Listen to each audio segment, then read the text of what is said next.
What's up, you guys? It's PhiDX. We just finished an 11-hour stream of straight Clive Rossfield labbing and gameplay in Tekken 8.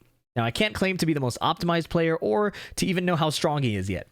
But what I wanted to do is to put together a basic beginner guide and kind of help you get through the initial learning bumps that we dealt with learning the character on stream.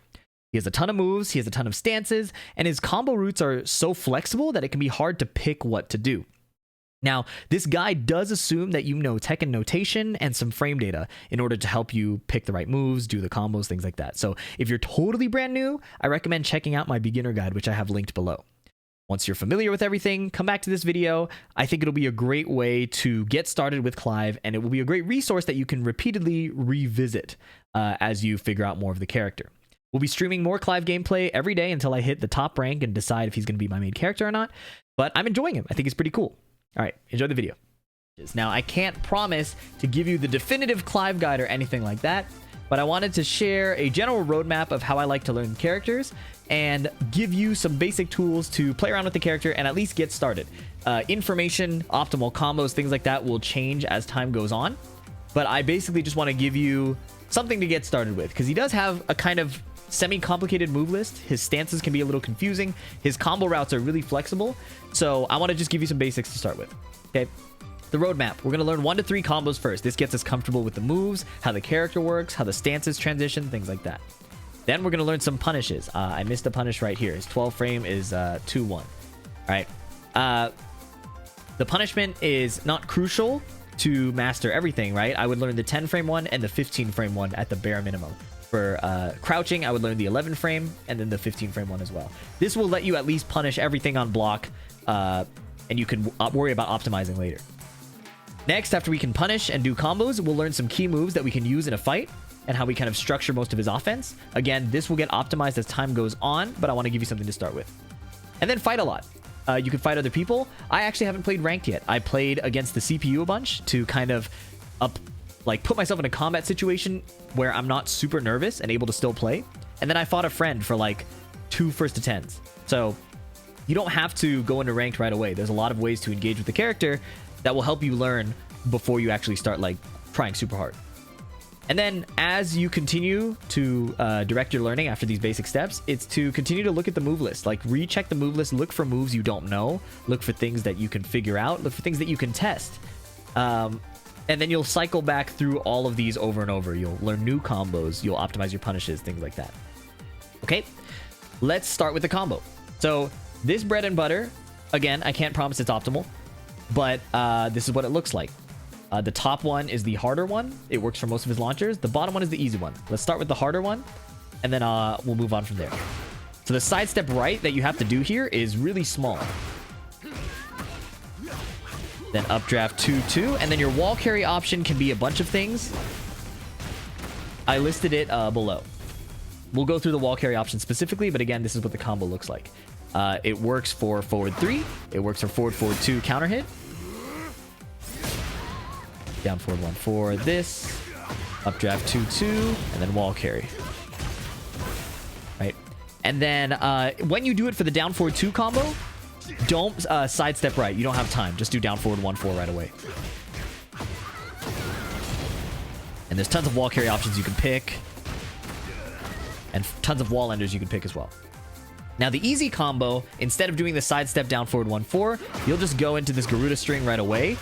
Do a 3 in the air and then down back 2-1. And then you can down back 2-1 to carry to the wall again. A bit less damage, a bit less wall carry, but very reliable on most characters. It might be iffy on the bears.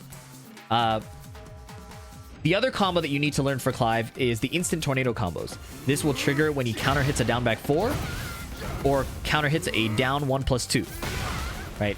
That uses your tornado right away, so you don't have access to your longer combo. This is the easy combo. It doesn't work on bears. Let me show you right now. Delay the 3 a bit, and then you can do down back 2-1. It will miss on the bears because their legs are shorter, but it has pretty good damage. Again, this also works for low parries. The harder version of the combo that is consistent on every character is this one right here. Harder, but works on everyone. I highlighted it in the notes. The micro dash is... the dash doesn't have to be very big. These 2 dashes can be pretty small, just enough to get close.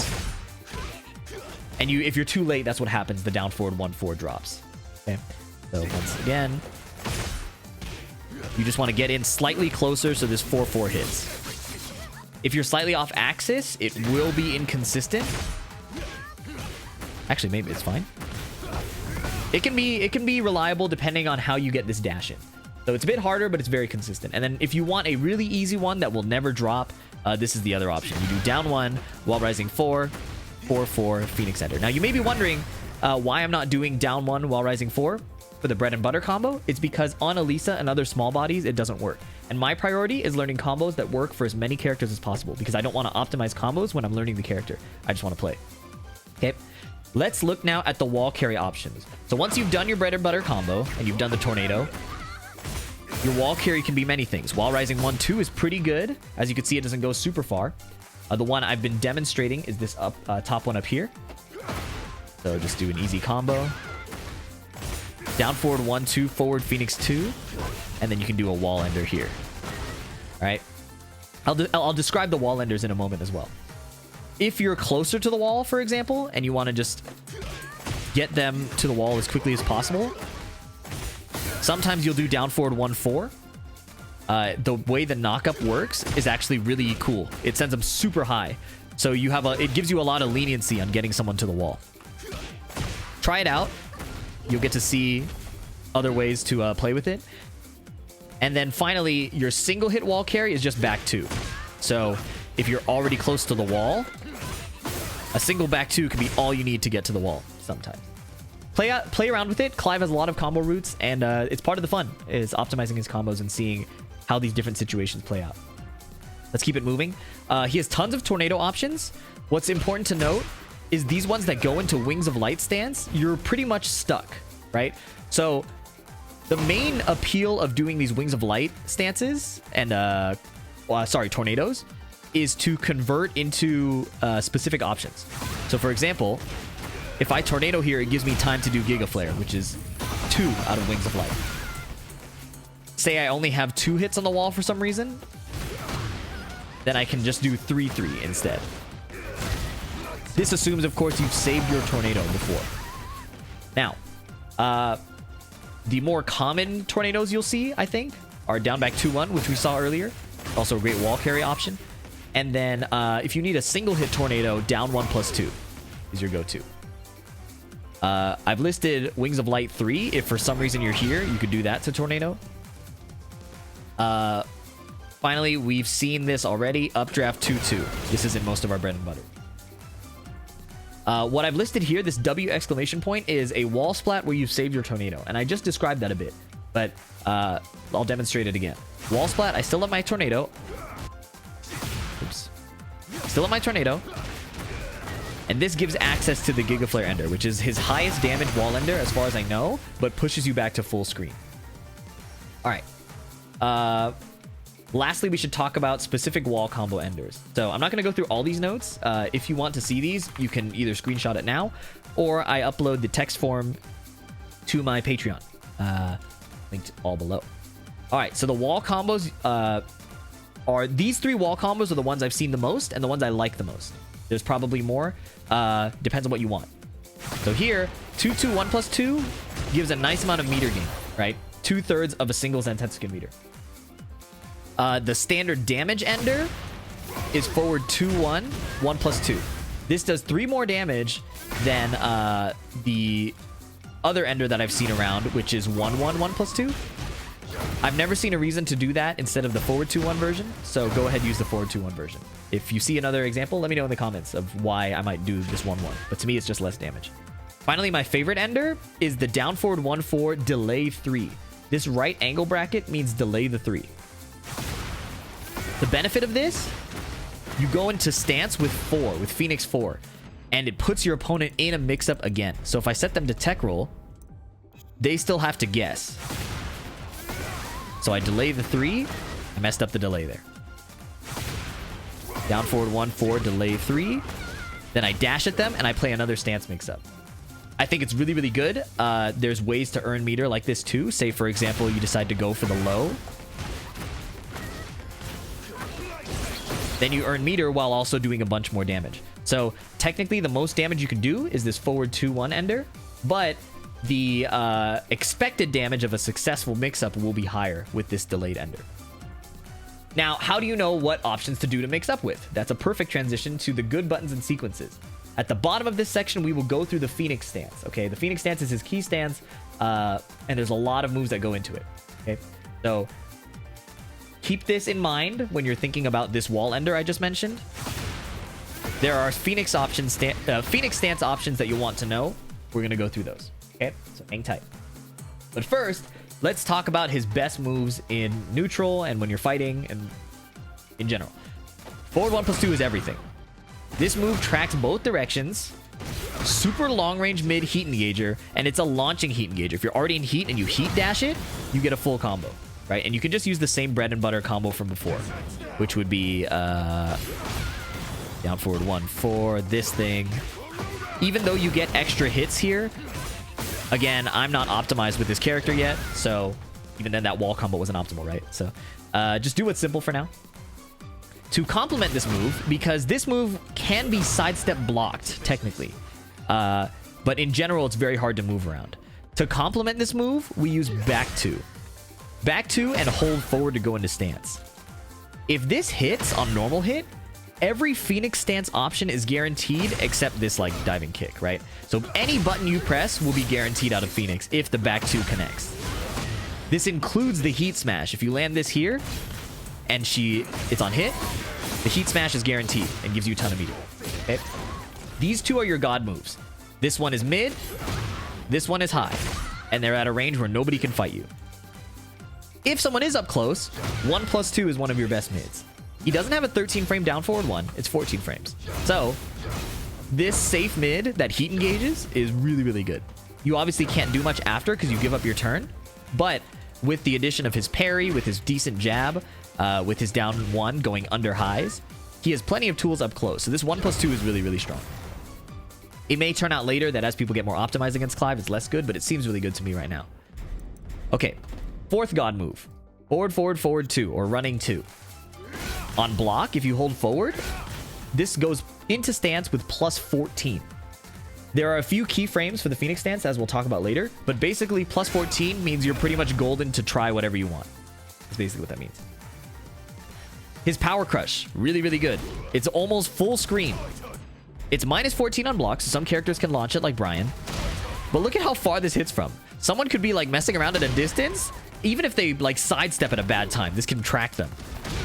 This move is ridiculous. Probably very spammable until people figure out to block against Clive at that distance. Okay, down 1. One of his best lows. It's like Dragunov's, but it's +2 on hit. It doesn't have a counter hit property, but it basically leads into some sequences. So even though the down 1 can be stepped either way, you have a ton of moves that follow up after. So, classic one, down 1 while standing 4 forward. This lets you go into stance. And then play more mix-ups, stuff like that. Okay, we'll talk more about the stance so you can figure out more options later. But it's basically a great way to open up your opponent if you're not playing from a distance. While standing 4, after down 1, forward, hell sweep, for example. Okay, his other but you'll notice that this is steppable to the left. So if you're more of an advanced player, people are sidewalking after this option and you can't track them. Some people can sidestep right it also. We have to test this with more characters. But while standing 1 tracks the other way. So if your opponent tries to sidestep, you can do while standing 1, 2. It's unsafe, but that's an option to check them. You can also do full crouch down forward 2. Now, the counterplay to these moves would be like sidestep duck, for example, right? Because full crouch down forward 2 is a low. If they're ducking, while rising 3 will hit them. It's a homing mid, so the time it takes to sidestep and duck will track them. So Clive has a ton of offense. Play around with that after down 1. What's up, guys? It's Editing Phi here. One thing I completely forgot to mention is his parry. Clive's parry is one of the best in the game. Lisa's going to do a double jab. And even though I've parried a jab, which usually recovers super fast, Clive's parry slows down time, so I'm able to get this follow-up. He's actually 2 follow-ups to the parry. The first one is 2, which is this knockdown and pushback. The second is 1+2, which gives him Zantetsuken meter and changes positions. So if your back is to the wall, it's almost always better to do the side swap. just to get a better position and to play the game from a more advantageous state. If you have the wall position, you might consider avoiding gaining meter just to make sure you keep the wall position. All right, back to the video. Now, aside from that, here are some other key moves that are also really, really sick. Sidestep 1+2 is a normal hit launcher that's +2 on block and does chip.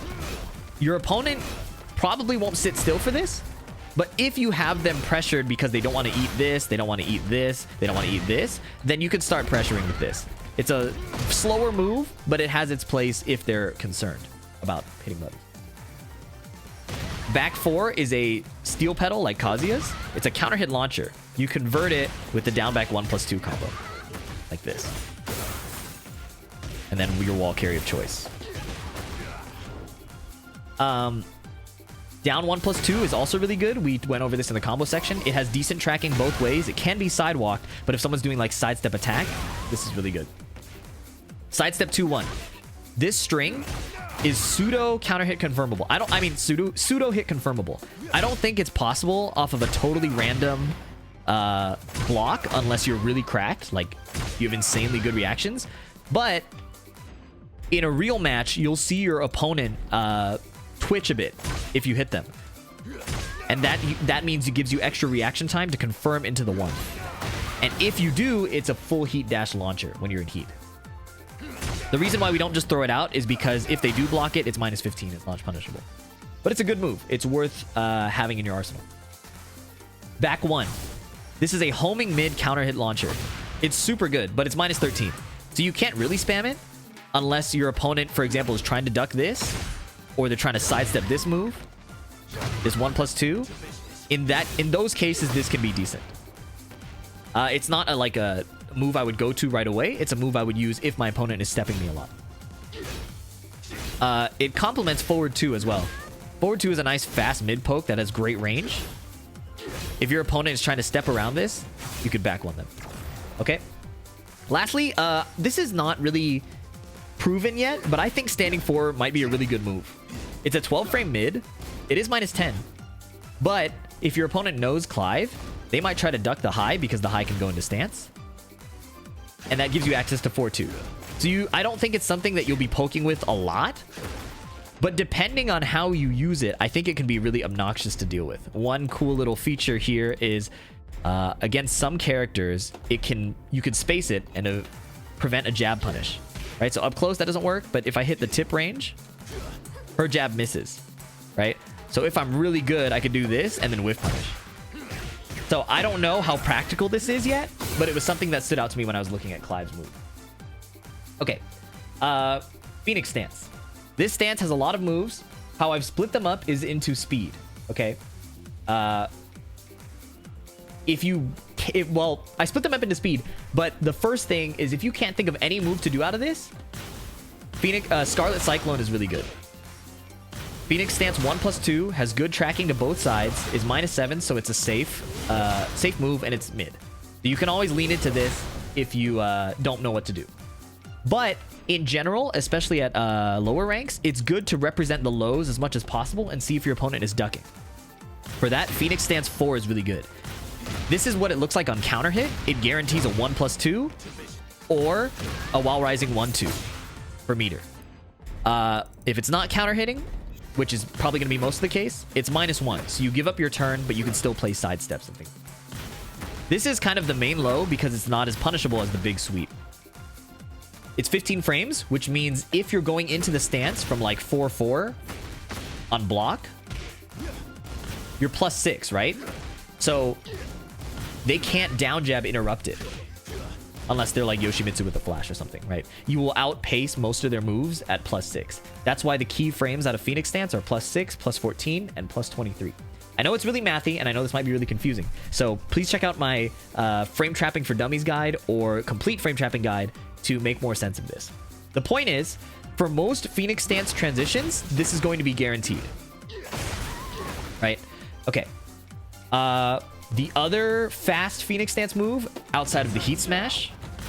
Heat Smash is a 15 frame mid, which matches the speed of the low. There's Phoenix stance 2. This move by itself is safe. Right? -7. But we mainly use it for these extensions. So 2-2 is a converts into meter, and 2-1 is a like wall carry and tornado, depending if you're doing it in a combo or not. Okay, those are the primary Phoenix stance options. The secondary ones are Phoenix 1, an armor move that goes into an attack throw, and Phoenix Stance 3, which is a low sweep. The sweep is launch punishable, but it's a great way to get your opponent to start panicking, start pressing, or start panicking, pressing, or ducking. This is the 1+2 extension. It gives you meter. This is the 2 extension. It's more of a wall carry and damage option. I personally like going for the meter almost every time because I like building meter on Clive. Lastly, Phoenix 3+4. It's a +7 on block, homing mid, and it's pretty decent.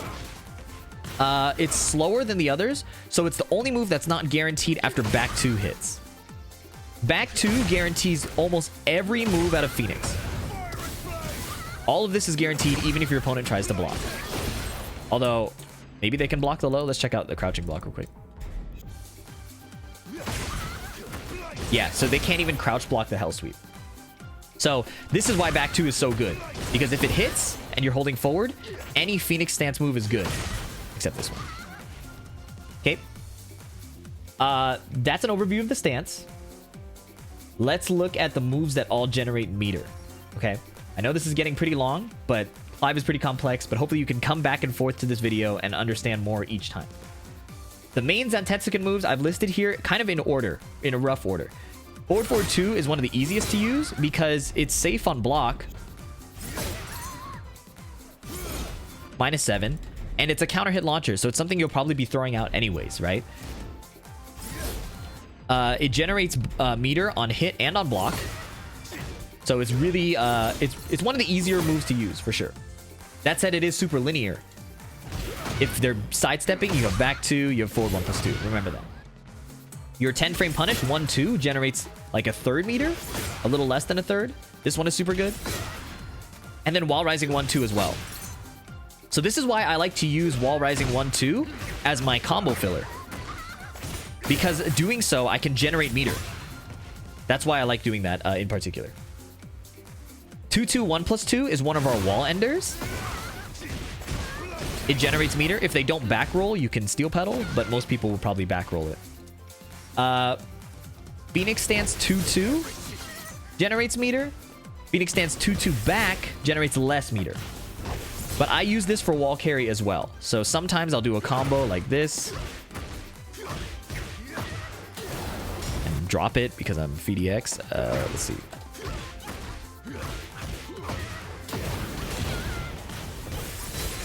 And if you don't... if you hold back, it doesn't go into that attack throw animation. Let's see if I'll try it one more time. Or if I can get it in this next try. Yeah. So in a farther stage, the wall carry will be pretty nice there. And depending on what options you pick for the rest of the combo, you might get a clean wall splat and then get a better ender. So play around with it. It's these are all of my favorites. X3 1+2. What is this? I don't know what string this is. I'm gonna get rid of it. I don't know what X3 1+2 is. Forward 2 is there twice. This is what happens when you stream really late. Phoenix Heat Smash generates a ton of bar.